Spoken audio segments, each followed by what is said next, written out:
Сотрудники полиции выясняют обстоятельства дорожно-транспортного происшествия, произошедшего 31 июля в 16:45 в селе Сагайское Каратузского района.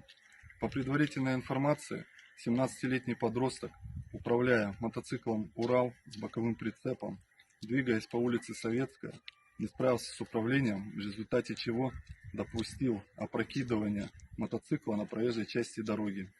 В результате ДТП погиб малолетний пассажир бокового прицепа 8 лет. Сотрудники полиции установили, что водитель, 17-летний подросток, водительского удостоверения не имеет, а мотоцикл приобрел около месяца назад. По данному факту возбуждено уголовное дело. Проводится проверка.